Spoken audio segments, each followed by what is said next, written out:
Hey everybody, welcome back to Total Disclosure, the podcast.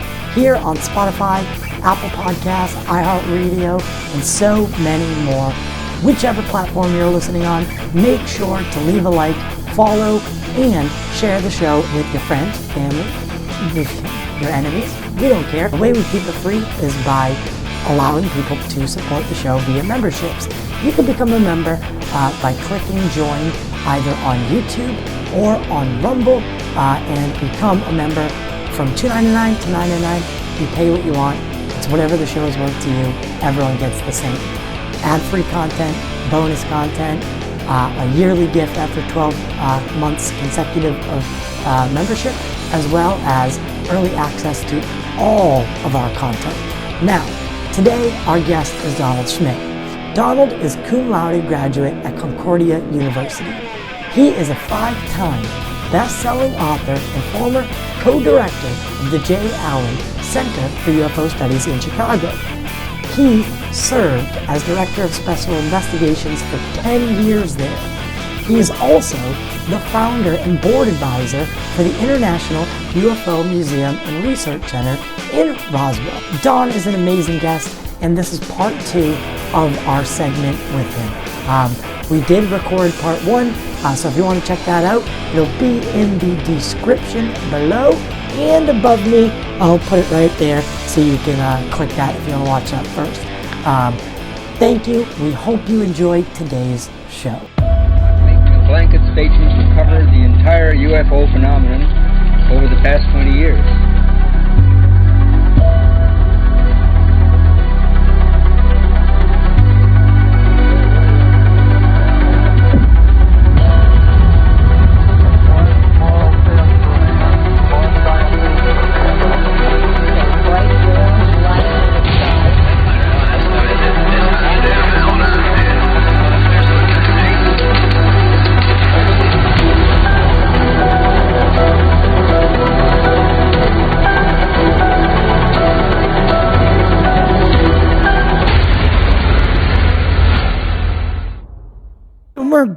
We're back with Donald Schmitt, my man. We're here for part 2. We had a great conversation with you the first time around that, I was like, I gotta have you back on. I'm so glad we could get this get this under our belts today, and I think we have a lot to talk about. Well, thank you for having me back, and it's always a pleasure to be with you, Tyler. Thank you. Thank you so much, Donald. And last time we had John, we really got into who you were, how you got into ufology. So we're going to skip that. But for anyone who wants to watch that part 1 first, I'll link it above and in the description below. But tonight we're going to get into the meat. Donald is or can I call you Don? Please. Yes, absolutely. All right. My friends call me Don, so go ahead. All right. So, and we're friends. So, Don, I would consider you an expert in the Roswell case. So I've been told, yes. Yeah. Okay. Now, for our viewers, listeners, Roswell is going to be one of the most famous cases they know, but for the general public coming in, maybe at a time where they're starting to see David Grush come out into Congress. He was just awarded the SCIF with Burchett, Luna, Matt Gaetz. And actually, I'm not sure who's going to be in the SCIF because I'm not sure who's cleared, but all that's in the news right now. Right. So crash retrievals, all of this really starts in the general public's eye with Roswell. So can you give me a brief overview of the events that unfolded in Roswell, New Mexico in 1947? Well, any one of your viewers can go back to that summer of 1947, go to a public library, and pull out all the old microfilm, all the old microfiche of all the newspapers at that time. And that last part of June, first week of July, you would have thought we were being invaded. It was the arrival of the flying discs. Even the very term flying saucer was coined at that very time from a search rescue pilot by the name of Kenneth Arnold over Yakima, Washington on June 24th of 1947. And he was speaking to an Oregonian reporter by the name of Bill Bichette. and he described these 9 crescent-shaped objects that they were maneuvering through the sky like saucers being skipped across the water. And then it was Bichette who then coined the very term, flying saucer. So it was more or less not the shape, but how it was, how it seemed to be, how it maneuvered. So precisely. That's the irony in all this, in that people think, oh, flying saucer. No, it was based on their flight characteristics, not their shape at that time. Now, through the next few days, banner headlines around the country, state after state after state, and all the failed attempts by the military to try to bring one of these invaders down, try to get something on gun camera footage.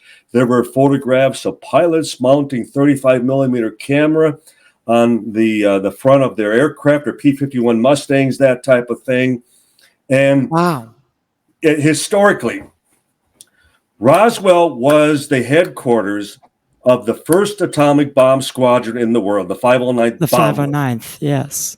Roswell Army Airfield, famous not only that they have the Enola Gay, but also Boxcar, the 2 B-29 bombers which had just dropped atomic bombs on Hiroshima and Nagasaki, ending World War II. Okay, so the 509th Bomb Wing was a composite unit where they selected the best officers, best pilots, crew, doctors, nurses, all stationed at Roswell the night that there was this severe lightning storm in the high desert of Lincoln County, about 75 miles northwest of Roswell. And ranchers described that between the thunderclaps, they heard what sounded like an explosion. The next morning, a ranch foreman by the name of W.W. Brazo discovers a debris field of the strangest wreckage that neither he, other ranchers, hired hands, even a state police officer were able to identify. And it's that Sunday, July 6th, that Brazo would make the long trek into Roswell. Now, he doesn't go to the military. He goes to the courthouse. And it's the sheriff, George Wilcox, who then contacts the military. Well, it's the very base commander, Colonel William Blanchard, who dispatches a Major Jesse Marcel, who was the head of intelligence of the 509th, and the head of counterintelligence, Captain Sheridan Cavett. They check out this debris field, they load up, they fill up 2 entire vehicles of this strange wreckage. They return back to the base. They arrive first thing Tuesday morning, July 8th. And at noon, it's the Roswell Army Airfield who puts out that famous press release where they actually claimed they captured a flying saucer. Now, who? Historic fact.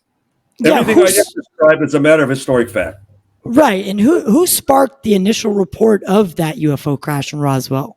Now, well, it was the very ranch foreman who first notified the military of this crash. Now, I have to emphasize, Tyler, this is a 4th of July weekend.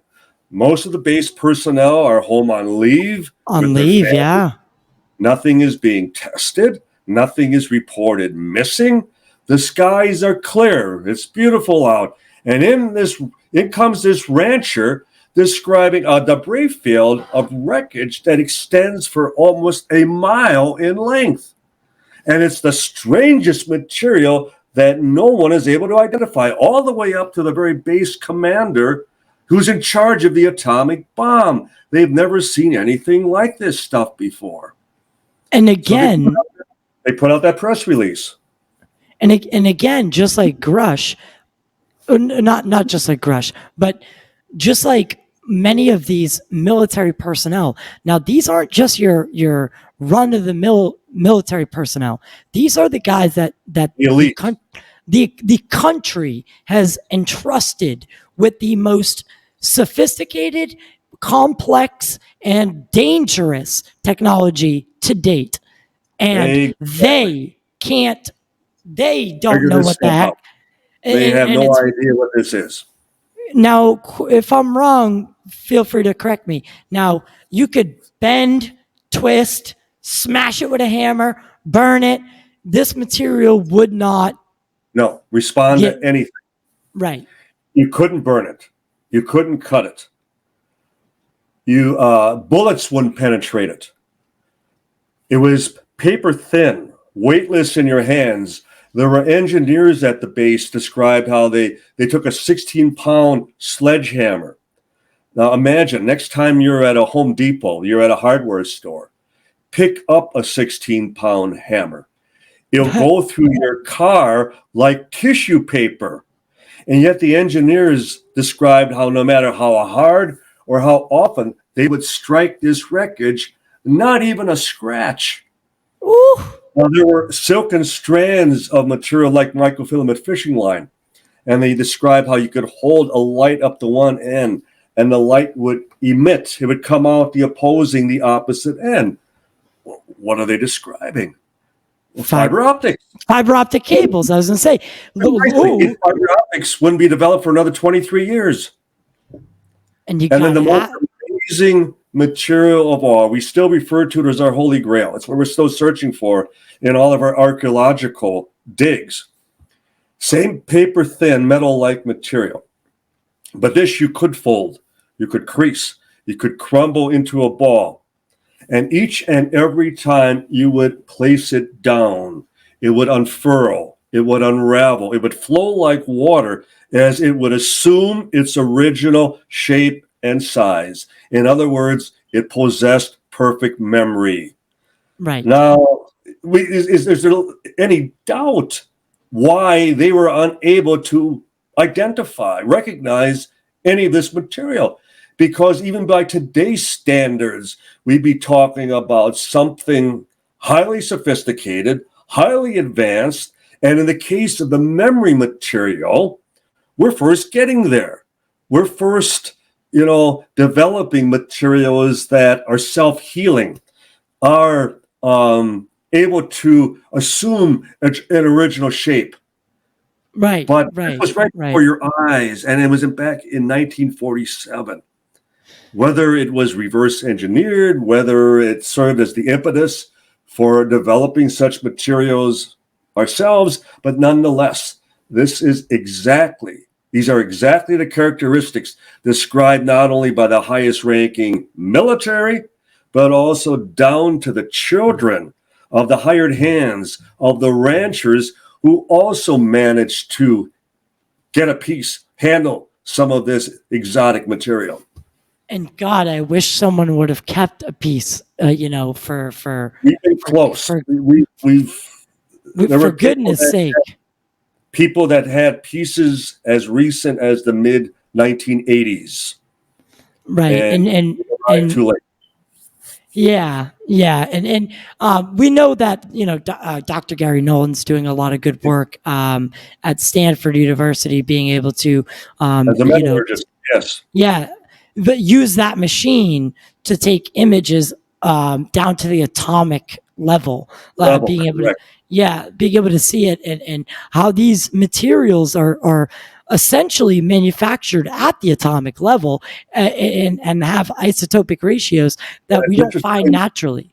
Interesting you mentioned that, Tyler, and that we had a metallurgist who worked out of the University of Florida in Miami. He was assigned to a special project in the mid-1980s at the University of Illinois in Chicago. Okay. And there were Air Force officers that came in with large wooden boxes. They plunked them down on a lab table and said, "We'll be back in a week. We want a full report. Tell us what this stuff is." And no context, I'm sure. No. In other words, plausible deniability. In other words, We're not going to tell you any more than you need to know. You tell us what your testing is able to determine. And this just told us that even at the molecular level, this material was perfect. And they were looking between themselves as far as all the technicians and going, God help us if this isn't ours. Right. because it was that advanced. He described that they took a larger piece, about 4 foot in diameter, and they suspended it in a firing chamber where they fired a 45 caliber shell into it. And he said it was like watching a tennis ball hit a blanket on a clothesline, where it projected forward, and then it came back and the shell just dropped off of it. Oh my God. So this would revolutionize. Creates a wonderful visual. Yeah, I mean, and you gotta say, I mean, this material in plethora would change the game as far as military capabilities, as far as just engineering in general. Absolutely. Everything. It would be just absolutely game changing. And the concern of the military is the militaristic application of whatever technology they manage to possess. How can we make this into a better and more lethal weapon?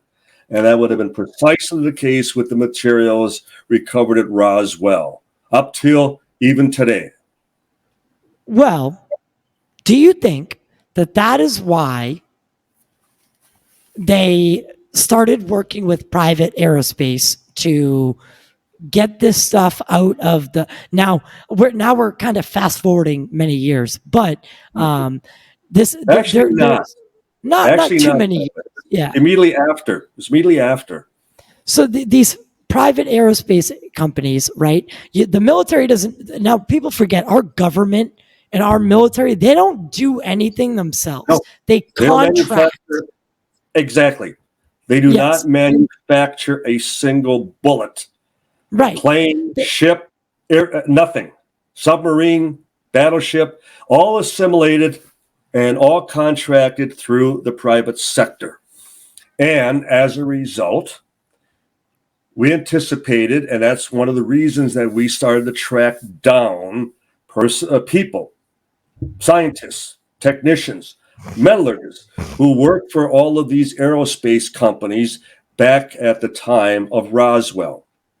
And as a result, we found firsthand witnesses at Los Alamos, at Boeing, at Lockheed, at Rand Corporation, at General Electric, at Hughes Aircraft, all describing firsthand their attempts to reverse engineer this potentially new weapon, this new material.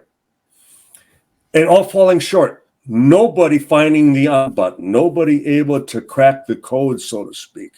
But nonetheless, it demonstrated to us that the government, in as much as they swept this under the carpet, they still sought to win the race to the moon, so to speak, with the Soviet Union, which was our principal enemy during that entire Cold War. China was not even, China was third world still at that time. It wasn't even on the map yet. It was. But Japan devastated by the war, most of Europe devastated by the war, and so it was us and China. And Russia. That was it. Soviet Union. So we made it our policy to ship this material out and see if anyone could get a handle as to what makes this thing work. Okay. And I think this then led up to that very prophetic warning that that Eisenhower gave over President Eisenhower, as he was departing office, made that stern warning to us about the military-industrial complex. Because they tend to then run the country. Yeah, because they have all the lobbying power in securing new contracts for new who benefits in a time of war, for example. Does the government? Warmongers. Yes. So in other words, the more weapons they can produce, the more they profit, and as a result, I see that one of the main dilemmas that still faces the Pentagon is the fact that they jobbed all of this foreign technology into the hands of the private sector. And presently, they've lost track of who has what and where they have it and what test results are. And in many respects, they don't even have the material any longer. They may have kept some souvenirs here and there, but overall, it's all within the confines of the Boeings and the Lockheeds and other corporations with the constant proviso. We're still working on it. We're getting close. Give us another year. Give us another 2 years, and we may figure this stuff out. And another $1 billion. And another billion, precisely, Tyler. Exactly. And so it becomes that big carrot, that the biggest carrot of all, that they're able to dangle time in and time out. And as a result, in many ways, I almost sympathize with the Pentagon in that when it comes to disclosure, they may not really have anything to disclose. They may be able to acknowledge the reality, but when it comes to being able to present their bona fides, so to speak, they've lost track of. They don't even know where the stuff is right now. And we know this is the case because, and I've had Tim Burchett on the show. We know that Congress has lost oversight of legacy programs dealing with UFOs, and we have totally let this get. We've let this get to a point where it has been so compartmentalized and so buried deep within, black special access programs that Congress doesn't know which way to look, up or down. And Grush finally has been given the skiff. So hopefully, they can start banging some doors down. But my fear is that these companies, if they do have stuff that they're hiding, or not hiding, but they're keeping under lock and key, they have plenty of time to move it now. Oh, absolutely. Oh, and when you consider even the military facilities themselves, like Wright-Patterson has 10 levels that we're aware of. Holloman Air Force Base, just north of White Sands Proving Ground in Alamogordo, New Mexico. I was taken down as a civilian down to the 3rd level, which is Space Command, where they have all these these mobile communication tractor trailers in the event of a nuclear attack, that they would establish mobile communications throughout the country, if possible, that type of thing. So it's all gone underground. And as a result, it's not like in the movie Independence Day, where you can just knock on the door of Area 51 and take us to a particular hangar or inside this particular vault, and there they have everything hidden from prying eyes. No. They can go wherever they can play the shell game to the point that no congressman, not even a president of the United States, for not having the need to know, is going to be able to say, take us and show us the physical evidence. The goods. Because these are career bureaucrats and career CEOs. These are career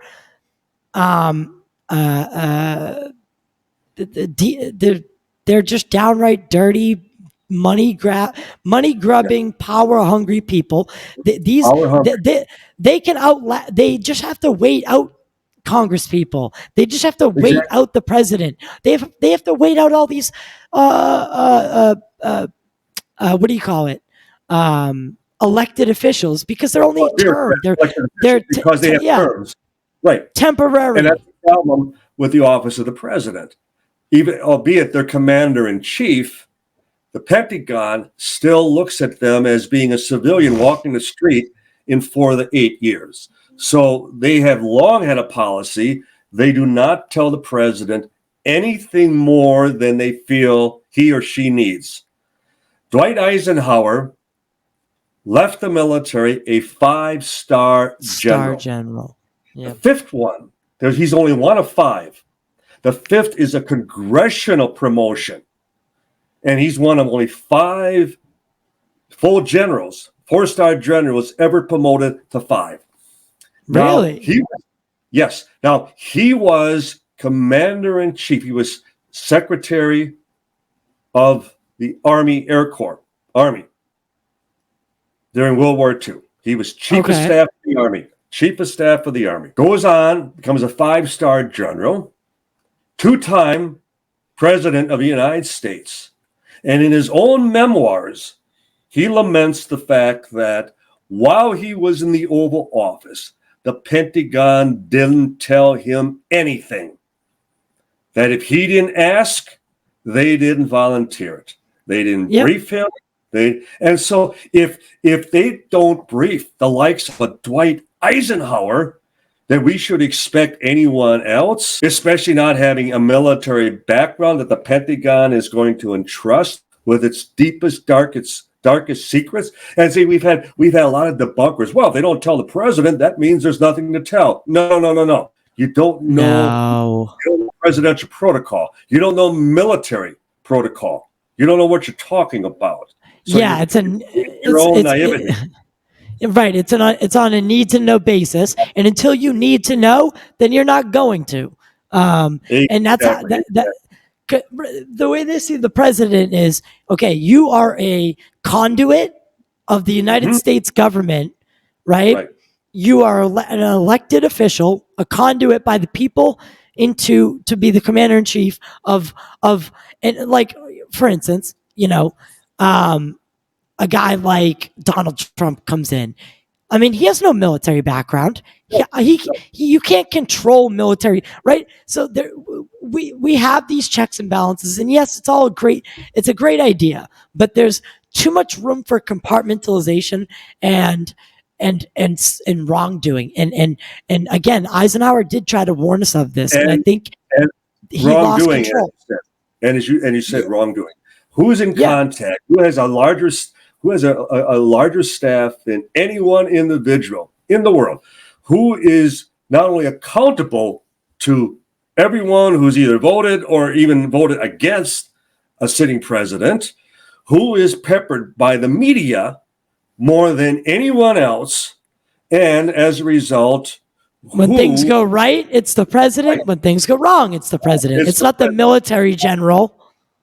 And the idea that you would also then entrust that individual with the deepest, darkest secrets imaginable, with the chance that one slip of the tongue and it's all for naught. No. They don't take that chance. The military is a dictatorship, and also their association with the president is also part of that dictatorship. I think, and it also is intended to protect the office. Let's keep in mind that, say, if our enemies ever thought that the president of the United States holds tight, to all the biggest secrets within our arsenal, well, who automatically becomes the biggest target then? The president. And as long as the president serves only in the capacity of need to know, he's no different than anyone else within the military structure at that time. Exactly. So it also protects the individual. So going back a little bit now, the military, what is their response to Roswell? Now, because there's a lot of general misconceptions about Roswell. How many craft were there? What you said there was an explosion. Right. Was there a mid-air collision? Now, and how did the military lock down the scene? Yes. Okay. Press release goes out at noon on Tuesday, July 8th. Now, the base commander's boss, Colonel William Blanchard's boss, is General Roger Ramey, who's the head of the 8th Air Force, which is headquartered in Fort Worth at Carswell Army Airfield. Now, Ramey decides to have a press conference. They're going to display the material to the media. But they don't have it. They're not going to have it in Roswell. They have it in Fort Worth. They're going to have it in his office. So Major Marcel one of the two intel officers first sent out to investigate, is ordered onto a B-29 bomber called Dave's Dream. He has some of the actual wreckage with him up in the cockpit. And unbeknownst to him, brown paper wrapped packages are loaded up into the bomb bay. They arrive in Fort Worth. Marcel would take some of the material and put it on General Ramey's desk. Ramey takes him to a map room, check out the location. When they return, Marcel is shocked to see that the material is gone. Someone's removed it from the office. And in its place, under brown wrapping paper, on the floor in front of the desk, is a clump of rotting neoprene rubber balloon and a radar reflector kite, all shredded up, comprised of foil, wooden sticks, string, and tape. Off-the-shelf material any 5-year-old child would have recognized. Now, there's a hallway of reporters waiting to see the just-arrived pieces of the flying saucer from Roswell. Well, General Ramey would only allow one reporter into the room. So much for a press conference. Yeah, that's not a press conference. That's an exclusive. It's a conference open to the press.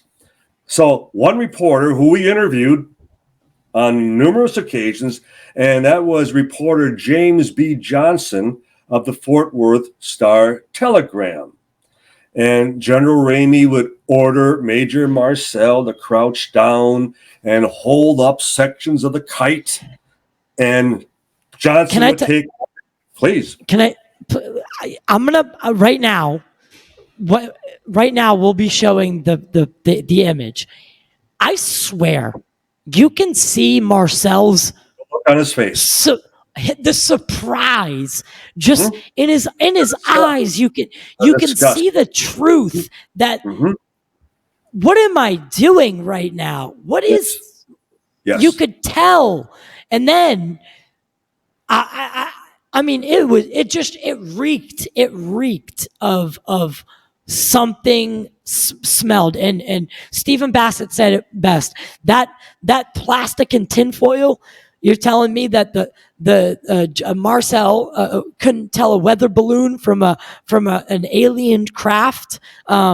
This guy was the most elite of the elite, and now he's being made to look like number an one idiot. intel officer in the entire U.S. military at that time, and he becomes the tall guy, the patsy. And I didn't know that about the reporter. Only one reporter allowed in who had ties to Ramey already because he had interviewed him before. And they knew each other well. So he could put the spin on him, right? Because they have relationship. He would tell the story exactly as Ramey would instruct him to. Because he wants more stories.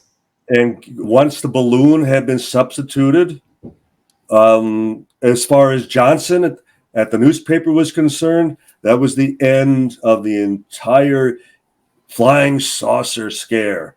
The idea that, the War of the Worlds broadcast had just happened 9 years earlier, still fresh in their memories.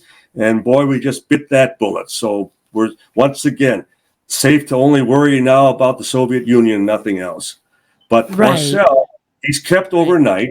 He's not allowed to fly back to Roswell till the next evening because they need to make sure he remained in hiding, incognito. So the reporters couldn't get to him. Precise, and he had already been ordered by Ramey not to say a word to any of the reporters, to report back to headquarters. They kept him overnight. And then he was ordered, you are not to even discuss this with your wife once you return home. Okay, I'm being ordered by a general. I have to follow that order. I face court. I'm being court-martialed if I disobey that. Well, back then, people had a... Go ahead. No, but I was going to mention the fact that you brought up, Tyler, the expression, the look on Marcel's face, and then being kept till the next evening in Fort Worth. And then the next morning, when he returns back to the base, he lived off the base. He returns back to the base.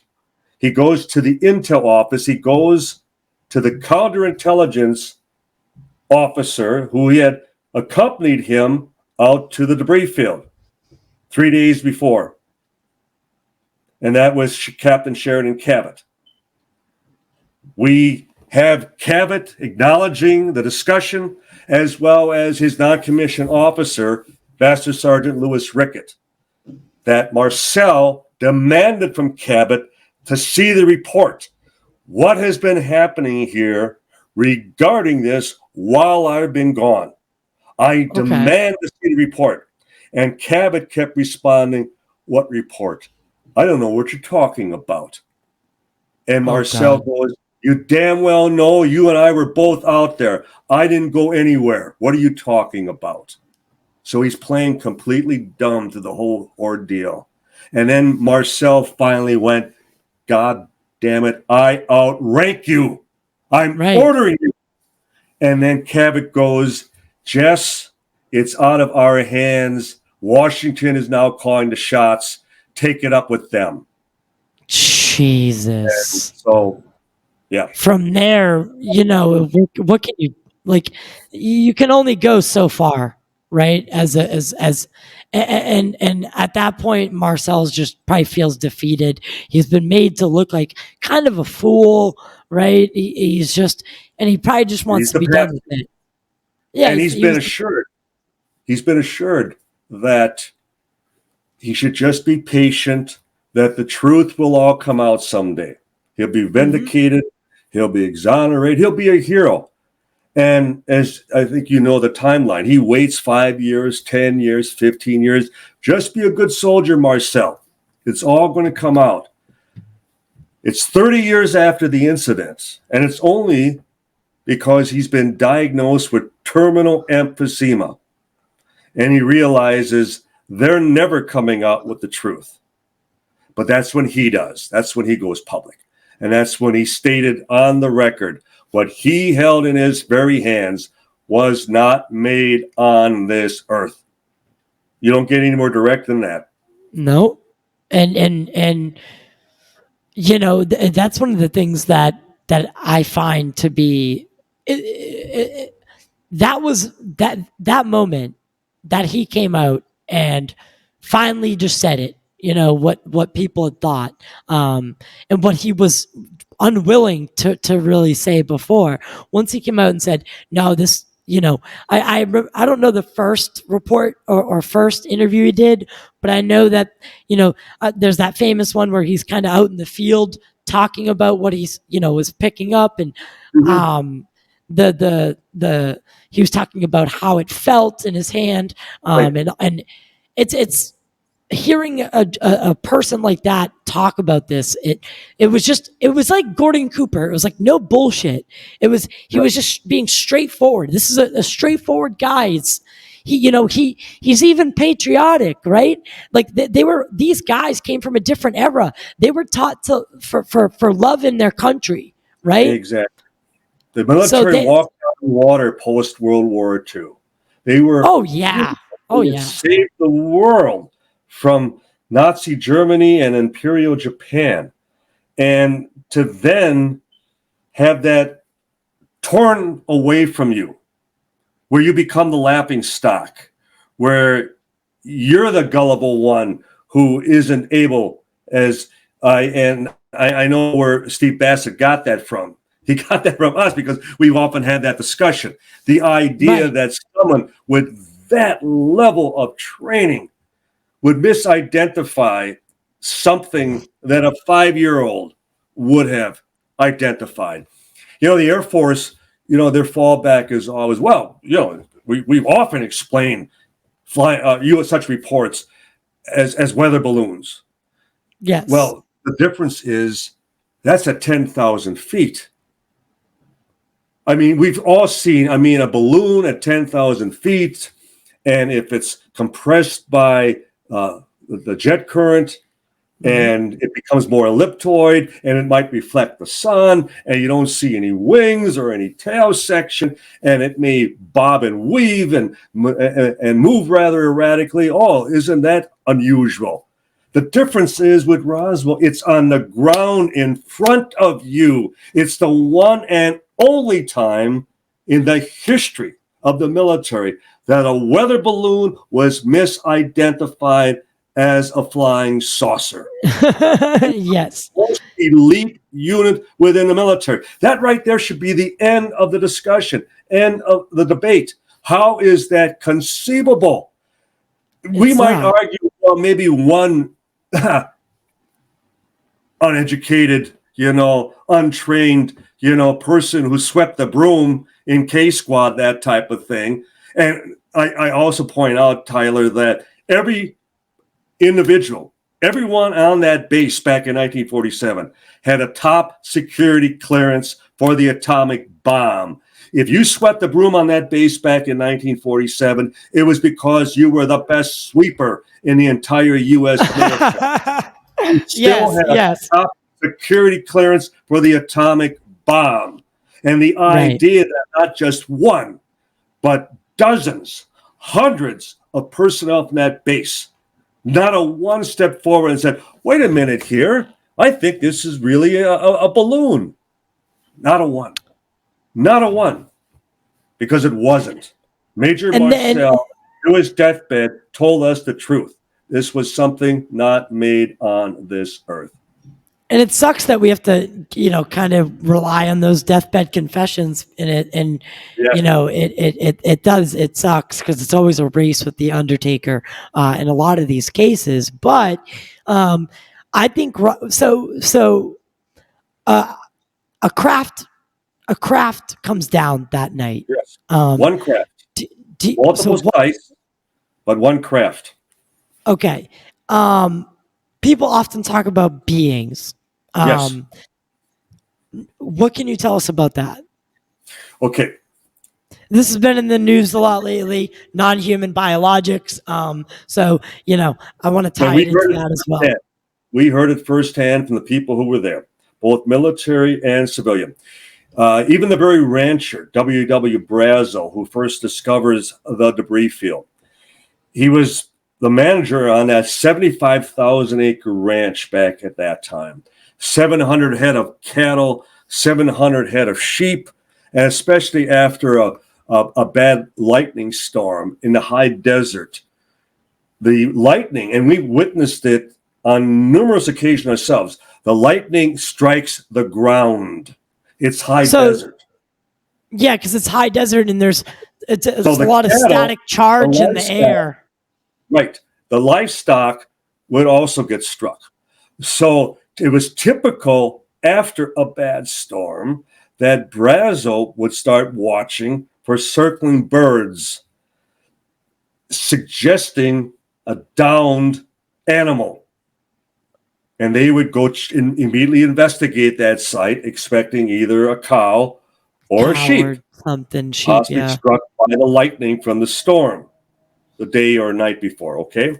Well, he was in the company of his son, Vernon, their nearest neighbor's son, Floyd and Loretta Proctor's son, Timothy D., and there was a son of a hired hand that was Sidney Wright, and there was a young girl with the last name of Eddington. We feel we determined who she was, but we never did find her. But we have enough information to know that she was also there. Well, they discovered two bodies atop a bluff about 2.5 miles southeast of the debris field. And it was no animal. They weren't from here. Was not an animal. Yeah, they were not from here. As Brazel, in being interviewed by radio station reporter, radio KGFL reporter Frank Joyce, and Joyce was suggesting maybe they could have been monkeys. Maybe they're launching those rockets, those V-2 German rockets recovered after World War II at the White Sands Proving Grounds. Maybe they put a monkey in one of those nose cones, to which Brazel fired back, they weren't any goddamn monkeys. They weren't human. It's just, it's so, sometimes like the excuses and the skeptical side of things, and this, like the people that put forward the skeptical narrative, it's more outlandish than if it was just an alien. Like, it's like, what, really? A monkey in New Mexico testing V2 rockets, they put one in the nose cone just for fun. But that was before Frank Joyce, the reporter, then learned what he was talking about, and he came to totally believe it. He totally accepted that this was going on behind the very inquisitiveness and search for answers by the media at that time. And what truly convinced him is when he had his office ransacked by the military, as they were grabbing every note, every reference, anything in his office to the case, to the incident. And then he realized it was much bigger than they realized. Yeah, right. I mean, you're talking right. about a total violation of their First Amendment rights. So it was happening even back then. They essentially shut Roswell off from the world back then, making sure that this was totally contained. Do you think that they were trained for that circumstance already, or do you think that that was one of the first ones? The first crash that I accept, based on their behavior, the fact that they treated this as it was an extraordinary event, the fact that when the rancher first reported it, and then when it led to the 509th at the Roswell Airfield being informed, they treated it as though it was the first time. It wasn't like, oh my God, it happened again, or we got another one, or this wreckage resembles the last one, that type of thing. No, they behaved as though it was the first time. Okay. Now, the whole concept, the whole idea that they shut down Roswell. The radio station, for example, KGFL, they received a threat to lose their license if they didn't shut the story immediately down. Associated Press out of Albuquerque tried to put out the story over the wire service, and it was intercepted by the FBI. We have a witness to that effect, that the FBI intercepted a transmission and told them to cease immediately, that this was a major national security situation. Balloons aren't national security. No, and Project Mogul wouldn't have been like, I know years later they tried to say it was Project Mogul. Project Mogul wouldn't even have constituted the lockdown and the suppression of information. No, none whatsoever. And then the fact that they kidnapped, they abducted the ranch foreman. They abducted Brazel. After balloon explanation, the balloon press story, it sticks. Marcel is kept in Fort Worth. He's the one in the very press release where they announced the capture of the flying saucer. His is the only name mentioned in that press release. Well, he's not available for any interviews, for any comment. The very base commander, Colonel Blanchard, he announces he's going on leave. How convenient. When in reality, even his head of operations, who was Colonel William Briley, told us the leave was a blind. That's what he called it. It was disinformation, because in reality, what Blanchard did was he set up a base of operation at the crash site. That's where they set up headquarters. So he took a leave, but he just took a leave to the crash site. of the recovery operation. Exactly. Right. So Yeah. Brazo is then abducted. He's kept for 5 days at the guest house. We've been to that guest house, as they called it. It's gone now, but it was not far from the front gate. What is that? It was just a multi-room, as far as elongated building. It's like a small little house, but they jokingly called it the guest house. Okay. But he's deprived of food and water. He's deprived of sleep.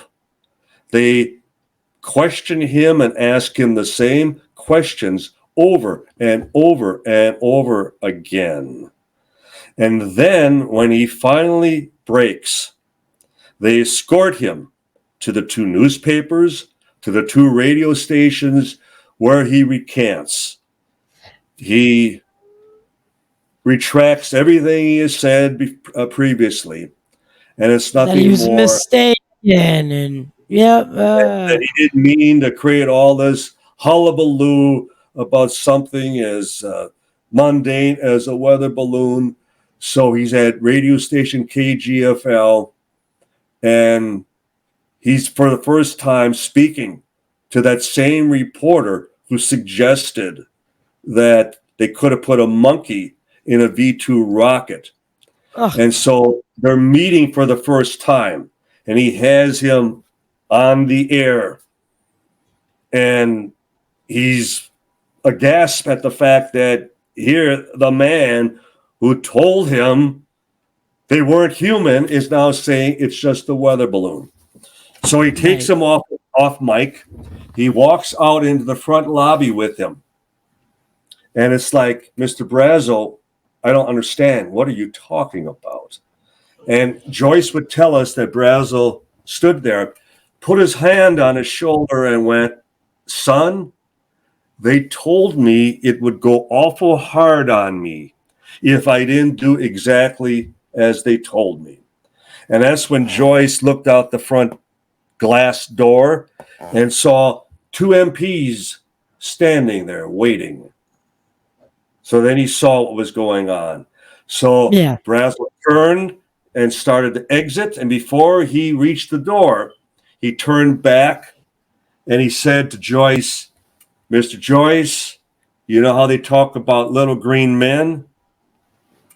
They weren't green. Ooh. So it came back full circle. They weren't green. Top of that, let me put this cherry on top of this float. They've kept Brazo for 5 days. They finally break him. One of the means by which they broke him. Now, can you imagine? And he would talk about this afterwards. He would talk about the indignity, how disgraced he was. They subjected him to a full body cavity search. Oh, man. Does any skeptic, any debunker want to go and talk to the Brazo family today and try to convince them that they were looking for a piece of a mogul balloon? Please. Yeah. That's absolutely absurd. Yes, yeah. But you know what their pat answer for all this is? Well, they're lying. They're lying. Everything's a lie, yeah. Everyone's a liar. Well, lest we forget that the men who testified before that congressional committee a few weeks ago, they were under oath. Yeah. They were under oath. And the point being, I can assure you, if this would have been done at the time that all of our Roswell witnesses were still alive, I have absolutely no doubt they would have stated this on the record under oath for fear and with no fear of perjuring themselves whatsoever. Right. They would be telling the truth.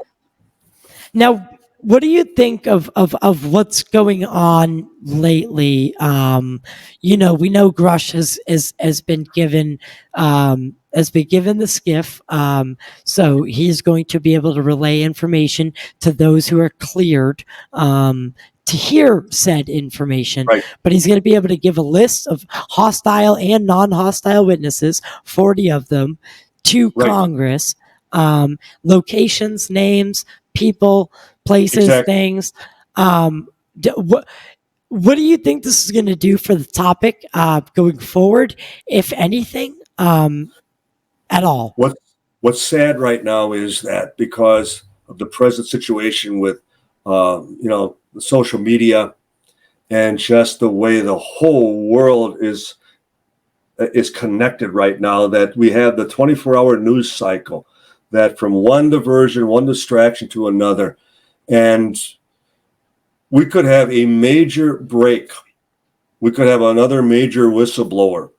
And I would take a little discretion with even calling David Grush a whistleblower because he doesn't have firsthand. Right. He's strictly second and third hand. The very definition of a whistleblower is firsthand. In other words, you can demonstrate prove what you're saying. But he can provide names. And with their subpoena power, that they can bring these people in, they can be granted immunity, they can testify behind closed doors if necessary. But what I'm concerned about, Tyler, is that we could have a major announcement at any time. And all it would take is one major global incident, such as the war in Israel or or anywhere. And just like that, it would be buried. Yeah. Yeah. Well, I mean, kind of ironic, isn't it? That all this stuff. I mean, it blows my mind how so we're getting so close, and then Hamas and the whole thing, because obviously that's going to take front and center stage for a while, because not only is that happening, but we're still dealing with the war in Ukraine and with Russia and that proxy. Now we have Israel and a faction of Palestine terrorists, the Hamas, and could you blame any politician for not having the time to talk about UFOs? Yes, of course, right? But this is something that I think needs to be talked about, because all these wars being fought are over it's minutia. It's in comparison, in contrast with UFOs. With UAPs, you're talking about the biggest story of the millennium. Of human history. And yet we're dealing with events that are timeless, because they're primitive, they're barbaric. The late Stanton Friedman used to often joke about, you just imagine any intelligence off the planet monitoring our daily radio and television transmissions, and what would be the primary theme that would come across day in and day out? Well, that we're a barbaric, primitive race of people whose primary pre-activity is tribal warfare. We don't even get along with our families. We don't get along with our neighbors. We don't get along within our communities. And then from state to state, country to country, and it's like, we're going to land on the White House front lawn, and they're not going to shoot us. Oh, that's what in the movie The Day the Earth Stood Still, that's exactly what we do. First thing we do is we shoot. First thing we do. That's the problem. That's the problem with our current society, and is we shoot first and ask questions later. And that our attention span, and as a result, like the old saying, don't bother me with the facts, my mind is made up, or I just want to remain, well, the ignorance is bliss. The idea that the less I know. And I'm afraid that too many people also treat this subject, as entertainment.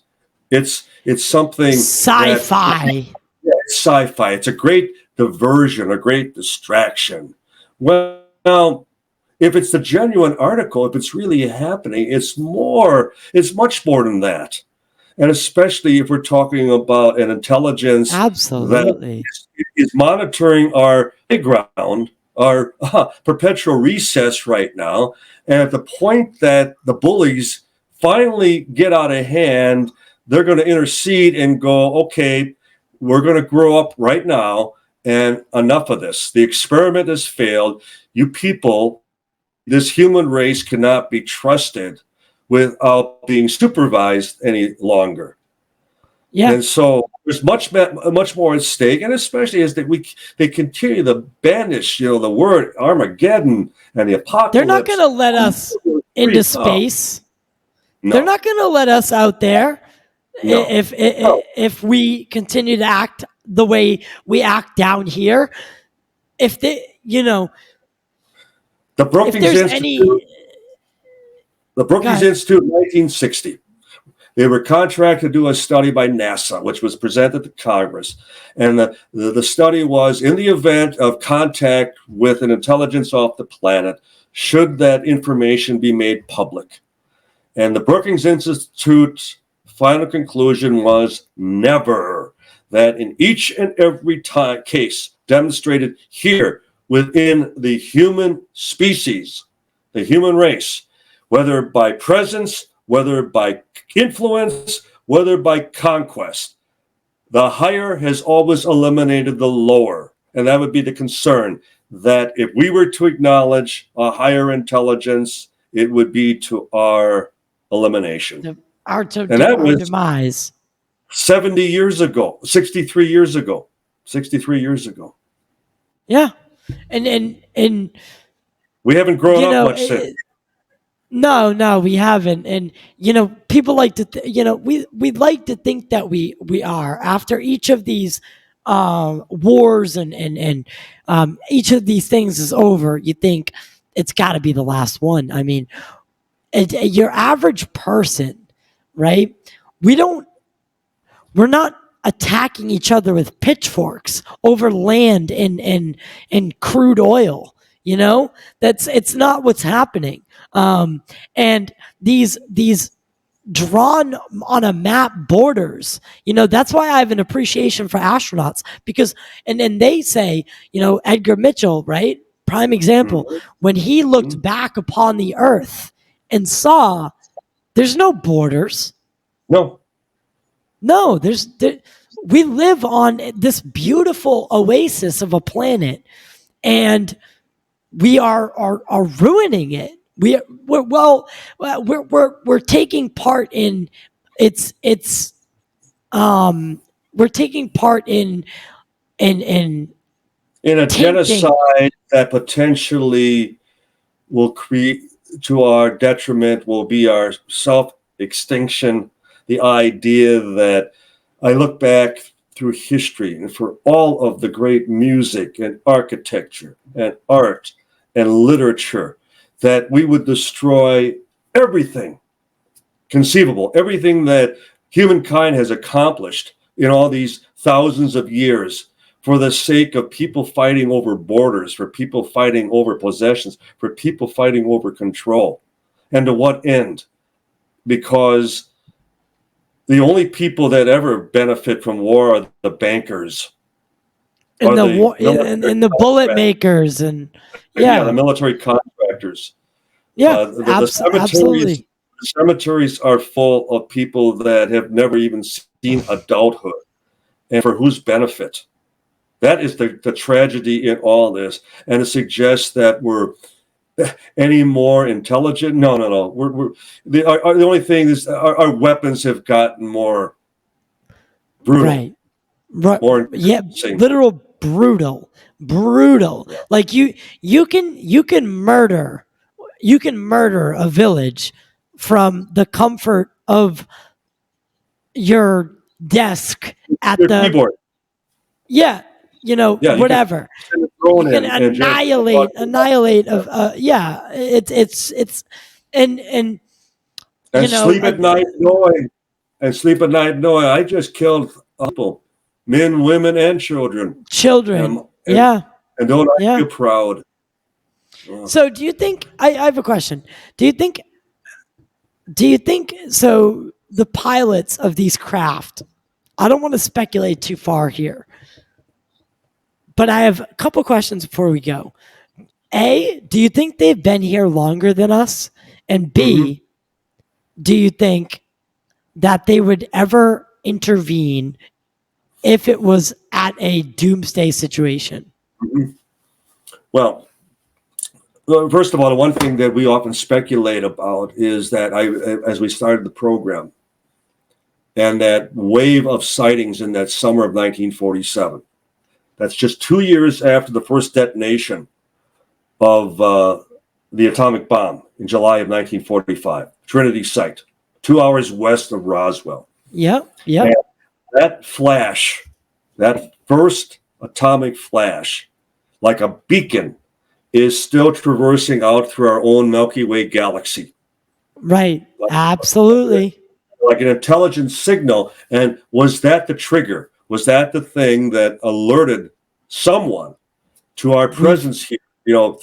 3 rocks from the sun, so to speak. Right. We've entered is somewhat of an adulthood.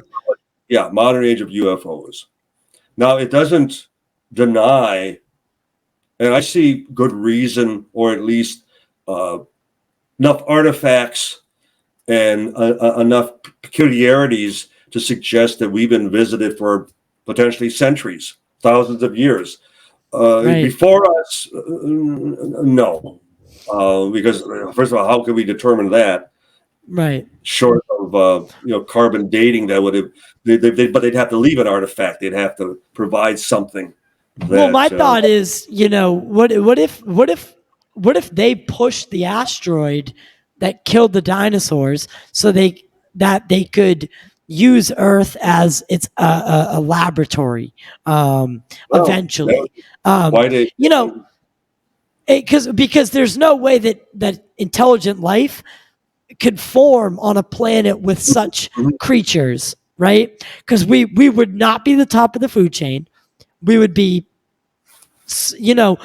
cave dwelling, and we would never make it out of that cave because we'd be constantly hiding from the T-Rexes and all that. So could that great reset of our planet have been instituted by a higher intelligence to almost make way for life, to make way for a different type of life, an intelligent life, one that they could maybe use as a resource? These are all things that I'm speculating about, but I just like to get people's thoughts and on. I know the ancient alien theory is popular, and I know there's a lot of tales in the Bible, and the Ezekiel's wheel and all these things, and correlations that could the UFO just be a word that gets changed over time from fairies or divine intervention to UFOs? Well, as we, in our deepening exploration throughout our galaxy and even other galaxies, we're finding planets. We're finding potentially inhabitable planets. In fact, some, it's already been suggested, that are less hostile than our planet, especially back during the Jurassic and the period of the dinosaurs, was very hostile. Oh, it's very volatile. Yeah. And the idea that, well, just why focus on this planet when you could easily find something much more, inhabitable? So it's an interesting theory, but I don't foresee how we could. I think the closest thing we could do is determine once and for all that it was indeed an asteroid that precipitated the extinction of the dinosaurs. That was a near life extinction event, and as a result, it did wipe out, especially the larger species of that larger time. Species. Yeah, I mean, we see remnants of them, like turtles and alligators and snakes are all part of that same family, that same reptile family. In fact, larger versions, but anthropologists, zoologists are willing to accept that these very reptiles that coexist with us today did exist during those periods as well. Absolutely. These are modern dinosaurs. And then you asked about intervention. I guess, see, the problem with that is anytime one attempts to think alien, what would they do or what should they do? Instead of what should we do? If it's this constant, well, we need to have hope. Well, we need to be responsible for our own actions. We need to, just like if absolutely there is knowledge and awareness that we are dealing with an intelligence off planet, what good has it ever done to hoard that information, to deprive the world from a story of that magnitude, which would put us in our place, would show us that we are merely earthlings. We all coexist on this spaceship Earth, sharing the same resources, the same air, the same food, the same water, and we're hardly the top of the food chain. The food chain. That there are others out there. And as a result, we either get our own ship in order, so to speak, we write our own house, and as a result, maybe then we might finally advance into the galactic neighborhood. We be join join our cosmic brothers. Precisely. And until then, this may just be an experiment in watching the Aborigines and to see at what point are they going to, discover the wheel, right? The fire, right. And so I know I was mentioning about myself too at one point, the idea that intervention, but I would not place any hope in that, because then it's a false hope, because we allow the doomsday clock to then get to a second before midnight, and then we're going to be all going, where are you? Where are you now? Right. And, well, it's funny is there are some interesting videos coming out of Israel where it looks like something is flying parallel to a missile and puts it off track, and then zooms over and pushes another one off track.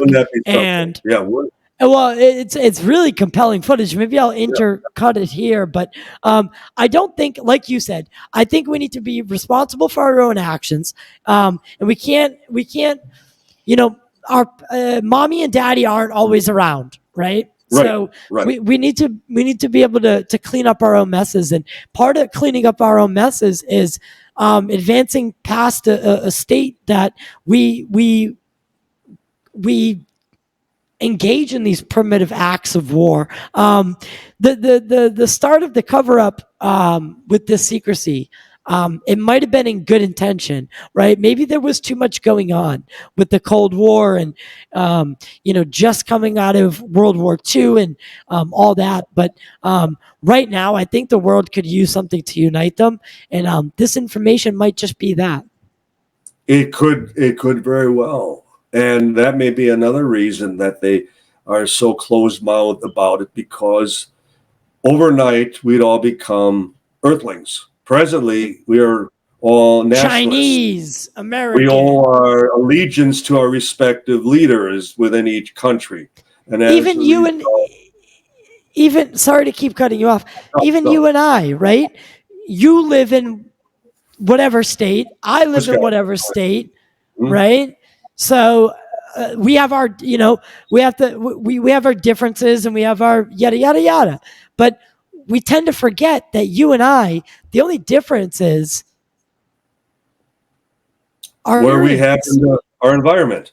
Yeah, our experience. Right. An IQ test. People always think it's an intelligence test. No, it's an environment test. Right. It essentially tests as far as your life experience. That's why people who have grown up in the city will test differently than people that have grown up in a rural environment. It's got nothing to do with their intelligence. And so that's a misnomer. And I think there too, that whether you have rivalries between schools, universities, you have rivalries between towns and states, what have you, and then certainly countries, that as a result, I mean, when they're done with a level of healthy competition where it then enables people to strive to be at their best, to excel in certain things, and as a result, they become inspirational, motivational, the rest of us. But you don't see people at the end of a football game then go out and scrape all the bodies off the playing field because they've been pummeled and pile drive into the turf. Right. So these should serve as our war games. These should serve as the level of competition. I mean, my God, we have like the Olympics. The Olympics, I was just going to say. As the ultimate competition between countries. And the moment you start shooting rockets and bullets at one another, there should be somebody who steps in and goes, well, we're going to freeze all your funds. We're going to shut you down. We're going to close you off until you once again behave. Well, here we are. That was what NATO was supposed to be, but unfortunately. Oh, I know. Yeah.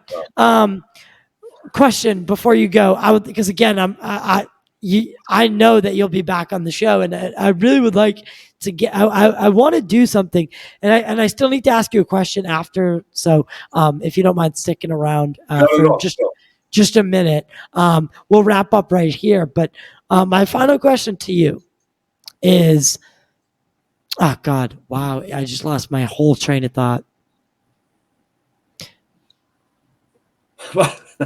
Not the best way to end the show. Wow. Terrible. What a terrible way to end the show. Yeah, we've been getting pretty deep. So we have been getting pretty deep. But what do you think is next for ufology? What do you think is next for what do you think comes next? Those of us who have been students, historians, in the field investigators, I'm afraid too many of the new entries, the new people, the new kids on the block, so to speak, they're relying too much on the internet, too much on social media. It's their go-to to enlighten themselves, become experts on the subject. Well, first of all, how do you become an expert on UFOs when it still is this enigma that nobody has any answers to? Right. That in itself is a misnomer. But then, and you've never put boots on the ground. That's right. You need to get out onto the battlefield, into the trenches. You need to actually sit down and talk to the scholars, speak to the people that have walked the walk, who have been there, who have talked to all the premier witnesses who were there firsthand. It'd be no different than for those of us, whether it was 9/11, or like the Kennedy assassination in 1963. It's one thing to read a book on the subject, but to talk to the people who were there, to talk, to go onto the battlefield, so to speak, and to take it in and to feel the essence of what transpired there that created that situation. That's where I'm afraid we're losing it, because now we're expecting Washington. They're very arbiters of the cover-up, and that being the Pentagon. For the last 76 years, we now expect that they're going to roll over and just hand it all over. They won't do it tomorrow. Not without a fight. No. And as far as they are the ones who hold all the cards. And as a result, Congress can say all they want. Well, we demand. Well, I'm trying to think of the last time that Congress demanded anything and got their way. Because they're divided on every issue as well. Right, right, and it is refreshing to see them bipartisan on the UFO topic. But Yes, it is. Yes, it it is. is. It is. Maybe there's But hope in that regard. But now we're once there, again, reality is set in. The world, I mean, life happens, and and we've I'm gone afraid that back. it's going to take a back seat to whatever Yeah, happens from here and on. Steve Bassett, and I'm trying to get Richard Dolan, but he's impossible to reach. I have his phone number and email, and he just He's impossible. very slow, and he does not return. Yeah. Yeah. So, but I'm trying to get them two on a show. I'd love to bring all of you guys in and do a roundtable. But what are you working on now? I've done quite a few with Steve, so Yeah. I could easily get Steve on if you'd like that. Yeah, I would love that. Steve's a good friend of mine as well. And Richard has his own. Podcast, so maybe it's just a case of he only does his own.